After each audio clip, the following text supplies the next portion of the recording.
like to live in a family where there are constant quarrels? Would you like to live in a world where there are constant wars? Would you like to live in a world where there has been an insecurity for life? Definitely not. So, what actually led to peace is the absence of peace. When it was realized that peace is no more within us, there was a need to have peace. The same goes with your family. When there are constant quarrels, you would want a moment of peacefulness. Similarly, in the world outside, if there are constant wars, you would want a moment of peace. So, where this peace originated was the absence of peace. So, this whole absence of peace led to the idea what needs to be done to make this peace a successful venture. You had numerous peace study centers that were established, peace movements started, UN played an important role in peacekeeping after the world wars. Gautam Buddha, in his words, talked about all wrongdoers arise because of the mind. If the mind is transformed, can the wrongdoers be there? Definitely not. So, what is very, very important to understand is transformation of this mind. Now, if we look on to the world scenario, let's talk about Germany versus London. So that was the scenario which was witnessed during the world wars, and it was a kind of carpet bombing that was seen from Germany to London, and then retaliation was back seen in London. Similarly, from US to the Japan, you had the places of Hiroshima and Nagasaki that were destroyed, and nearly 95% of the casualties that occurred in Japan during that time were civilians. So that means there was a strong impact onto the common man. Similarly, if we talk about the partition of India and Pakistan, it was a very tragic scenario where the horrors have been still registered. So, be it any of such situation, what comes up is there is to be a need for peace. Now, this need for peace was further strengthened during the Cuba crisis. Now, this was the island of Cuba, and it was believed that the Cuba Missile Crisis was a very, very important breakthrough in the history in 1962. What happened was, after the world wars, the world witnessed two superpowers, US versus Russia or USSR, former USSR. Now, what happened? In the Cuba Missile Crisis, USSR started to spy or started to have their missiles in the region of Cuba. When US spied that area, it was found that the Russia or USSR during that time was approaching, and US responded by a naval blockade. Similarly, there was total destruction that was registered in the region of Cuba during that time. So again, this was a very, very a kind of mind-blowing scenario that occurred, which changed the way people thought. Similarly, during the past, you had two important scholars. Two important personalities. One was from Germany, Friedrich Nietzsche, and the other was Vilfredo Pareto from Italy. Both of those glorified the war. So Nietzsche said that there is nothing better than war, and Pareto believed that by force or having force is the only way to achieve success, and all the governing elites are having this power, and they are the lions. So that was the idea that was given by Pareto. But what actually is peace? I believe a lot of us have misunderstood it, because when we talk about peace, we focus on a scenario where there is no war, no riots, no massacre. But it is beyond this, what we call as the structural violence. Now, this structural violence includes class disparity, patriarchal society, colonialism that is seen, kind of gender disparities that are seen, communalism that is seen, sometimes physical attack or assassinations are also examples of areas where we could say there is no peace. So it's not required only in the scenario where there is a war we talk about peace, but peace is an inner state of being. So every absence of any of those phenomena, we would say, would be the phenomena where peace could be attained. Again, I repeat, peace is not merely the absence of war, it is the absence of any form of structural violence that could be seen, and the most important idea is to remove any kind of inequalities, be it class, be it gender, or any invisible inequality or discrimination that exists into the society. So what are the structural forms of violence? Now, as we have focused before, these structural forms of violence could be in various ways. So the first type of violence that we talk about is untouchability. Now, when we say untouchability, we are talking about excluding the social, excluding a section of society, talking about inequalities or oppression. So B.R. Ambedkar played a leading role in removing this and removing the scars from the mind of the people, and he was one of the founding fathers of the Indian Constitution. The next is the informal sector. Now, informal sector is a sector where poor are made to work on a minimum wages or a very low wages and extremely unhygienic or extremely poor working conditions that are there. So that is again a kind of structural violence. Another kind of structural violence definitely is patriarchy, where there is discrimination against women. It could be in the form of selective childbirth, it could be in the form of dowry, in the form of honor killing, wife battering. So all of those are examples of patriarchy. The next important form is colonialism. So whenever there was one community that's trying to establish its supremacy over the other regions of the world, that is where you have colonialism that rises. So the formal European imperialist countries are good example. Then the struggle of Palestine and Israel is another good example. Then you have the racism and communalism. A very good example is apartheid in South Africa and the revolution that was later taken place by Nelson Mandela to remove this. Similarly, Negro slavery in United States, slaughter of Jews that was seen in Germany. So those are some of the examples where racism or communalism had very, very deep roots. Now, whenever all these kind of structural violence occur, they may or may not cause a physical harm, but in all cases, there are psychological and tangible harms that are seen to the victims of the violence. The next is, how can we actually eliminate this violence from the world? UNESCO has been working to change or reform the minds of the people, but there have been numerous ways besides this. One good way is meditation, kind of practices that would lead or strengthen your inner peace. The next is a feeling of compassion, and that occurs through your strong moral principles. And the next important modern technique that we talk about is psychoanalysis. So violence is not, listen carefully, violence is not an individual psyche, but it is a social structure. So what we need to understand is reform this social structure. Only and only when we reform this social structure, this deep roots of violence can be changed. Also, peace, as we have understood, is not the end of the state. It is a continuous process that we have to follow for the moral betterment, for the various welfare that is needed in the society.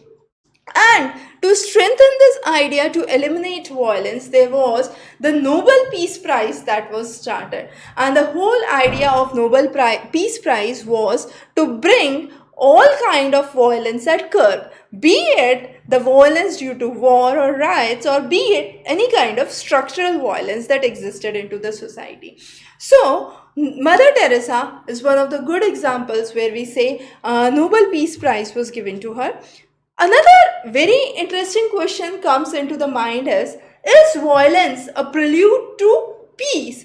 Now, there have been contrasting views about it. If we talk about the story of Cambodia, the Khmer Rouge, we understand that there was a dictator, Pol Pot, and Pol Pot was kind of working for a oppressed peasantry, and in this process a huge amount of terror was spread in the region of Cambodia, and it was nearly 1.7 million people were affected in that. Similarly, you have FLN, which is the National Liberation Front, which led the movement of Algeria, and this used violent means.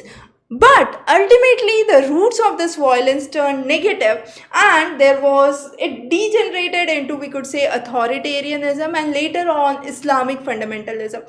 So this is a story where we are trying to see that oppressors can be prevented from continuing to harm the populace only and only if they are trying to remove the things by force, but there could be a peaceful way out of it. So civil disobedience movement, similarly Martin Luther's contribution for ending any kind of discrimination was one of the ways where peace was taken as a way to curb all kind of oppressions that are there. Also, this whole process was what was called under the term pacifists. Now, who are pacifists? Pacifists are those people who are working for the supreme cause, and that supreme cause is what? It is establishment of peace. So they believe in the principle of pragmatism, and pragmatic theory where they are focusing on practical experimentations is very, very important. So these pacifists were of two types. First were principled ones, and the second one was the pragmatics. What was the difference? Principle says that any kind of any kind of violence or moral disturbance is corrosive and is incorrect, and it is as lethal as a war. However, pragmatists said, or pragmatist pacifists said, that we need to have a kind of better way out, and we cannot say that these principled pacifists which believe on absolutism or absolutely this concept is wrong, absolutely structural violence or war or riots are wrong, we have to overweigh, or we have to weigh the cost versus the benefits. So it's very, very important to follow a balanced and a realistic approach, as we said. So pacifists were more later on, in the later era, were more inclined towards a kind of pragmatic viewpoint that was seen. And during this time, there were two kinds of segments of people that were divided. One was called as the Dove or the Dovish people. So these Dove or the Dovish people believed and propagated peace.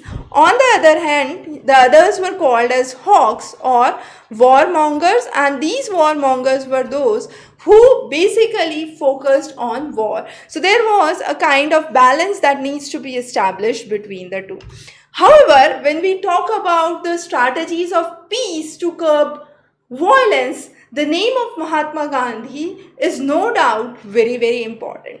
So his concept of non-violence was a very positive concept, where he believed that it is not just physically harming someone, not just structurally harming someone, but even a thought of harming is as equivalently bad as harming someone. So if my mind has a thought that I need to harm someone, it is a violence, and that is what needs to be curbed. So this idea of non-violence was combined with his philosophy of ahimsa, and later on it was the kind of compassion that was followed. So compassion was the main idea that he led from the non-violence or the ahimsa. to the feeling that we all are one as a unity. So it was not only the concept of non-violence that worked alone, but along with this non-violence or ahimsa, which was the truth, that was another important element that he focused on. And for him, this non-violence was very, very positive because it was a way of well-being and goodness. So it is very important to practice all kind of physical and mental restraints that were there. The next thing that we understand is peace and state. So what happened over the years? When we had the origin of the earth, these political boundaries were not defined. These political boundaries were made by us. So we divided the states. Division of state was made to make the states independent, to have their supreme identity that was seen, to create a power that was to be witnessed, to have certain self-interests, and those were some of the foremost reasons that we say that state were created.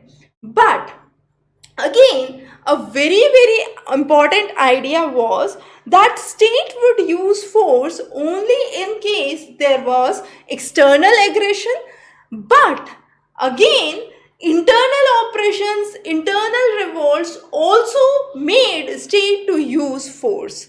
And when we say made state to use force, what does it mean? It's a kind of violence which is a kind of point where the peace breaks. A very good example, if we want to understand, of the division of states and peace is the 1990s scene of Iraq and Kuwait. So Iraq invaded this oil-rich region of Kuwait, and later on there was a revolt which was led by US military, and the vested interest of the armaments have been one of the major causes of these countries globally, because it is considered as if there is war, it's a profitable solution because most of the arms and ammunitions would be sold, and that's where a country could generate a huge amount of profit. So that is a very important aspect. How do we approach for it? Now, approaching for peace talked about three different ways. The first approach was centrality to state. What does it mean? It means that we are trying to respect the sovereignty, treat competition among each of those, and balance the power. So what happened in the 19th century was these European nations started to form alliance. They came together, and that was where we focused on the idea of centrality of state. So that was one of the approach towards peace, that we have a common way of thinking, we have a common thought process, we have a common approach, a common strategy, so let's unite. So this idea of uniting or balance of power was the first approach. The second approach was the interstate rivalries that occurred. Now this was a positive perception and a lot of possibilities of interdependence, social and economic cooperation was seen. So post World War II, in the regions of Europe, we witnessed there was lot of economic unification, there was lot of political unification and integration that was seen. So that is where interstate rivalries or the positive presence or kind of interdependence was one of the important aspects for peace that was seen. The next was a supranatural order. Now this is something further interesting. It talks about the importance of globalization. So it says when there is globalization, we are so much dependent on one country to another country that there is no issue that we would have a violent society that could exist. So this is what guarantees peace, and that is a very, very interesting and a recent approach towards peace. So three of those approaches, centrality to state, the interstate rivalry and supernatural order, are some of the basic steps that we focus on. Now UN had all these three approaches which are working together. So it believes in developing MNCs, bringing in globalization to have a supranational order. It talks about economic integration, talks about political unification, and also building up of alliance. So UN has a major role in all of those. The next is the Security Council. Now Security Council has certain permanent members which have the veto power, and those are the 5 dominant states or the countries that are there, and they reflect their predominant position in this international world order. Besides this, you have the Economic and the Social Council, which works on all the spheres of interstate cooperation, which we discussed in the second approach, which are important, and the Human Rights Commission, which focused on transnational norms that must be created. So that is the function of the Human Rights Commission. Now, what challenges do we have in hand? The first is the role of UN. Now, UN had a predominant role in establishing peace, but what happened during the time of genocide in Rwanda in Africa? The UN peacekeeping forces were not involved. So it's very important that these peacekeeping forces maintain or work for eliminating any kind of violence or structural violence, if any. The dominant states are trying to have much more supremacy over the others, and that's where, as we discussed, is the armament industry. So they are trying to sell their arms and ammunitions and make war a profitable solution for themselves. The next was the demolition of World Trade Center in 2001 in US, and that was the point. It was realized that there could be biological, chemical, or a kind of nuclear warfare that could occur. So that was another important challenge that came into the mind of an individual. The next is terrorism. No doubt there has been a lot of issues revolving around terrorism. So recently we have a big question of bioterrorism which has been in news. So any form where the people are made afraid about something, or they are not, or they are made to be within their confined limits, or their any kind of liberties are being compromised, would be a state where terrorism overpowers the normal life. Genocide, Rwanda, as we already said. So here Tutsis were basically attacked by Hutus, and this was a kind of internal revolt that took place within Africa. But yes, at that time UN peacekeeping forces did not play a major role, and more than 500,000 of the Tutsis were murdered during this genocide, which is termed as a mass killing. Besides this, we are also focusing on developing nuclear-free weapon zones. Now, nuclear-free weapon zones are the areas where deployment of nuclear weapons is banned. So, you have various these zones. One is the Antarctic Treaty that we need to focus on. The next is the Latin America, the Caribbean region. Similarly, we have the Southeast Asia. We also have the region of Africa, South Pacific, and the regions of Mongolia. Also, we need to understand that there was, after the World War II, the countries like Japan and Costa Rica believed that we would no more have a military with us. So that was again a lesson that was learned from the harms of the World War that was seen. Disintegration of USSR in 1991 was another step to end the kind of military rivalry between the superpowers of the world.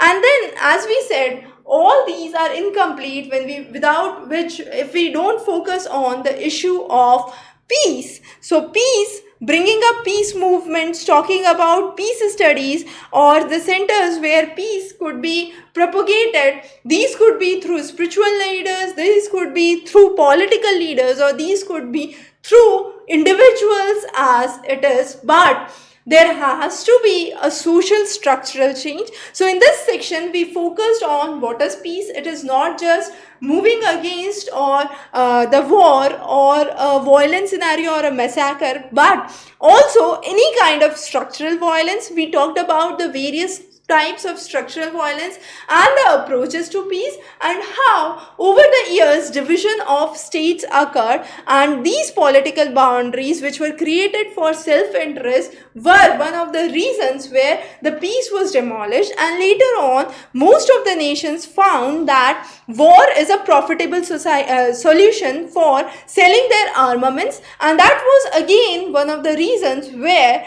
wars became a major part of the society. So as we said, absence of peace is which leads to the importance of peace, and there is where we have a whole story of what and why peace is important, what are the various approaches and the challenges that we still have. These challenges are not only in the form of a violent society but also the structural violence that needs to be removed from the society. We would be covering many more interesting lectures. Stay tuned. Have a wonderful day ahead.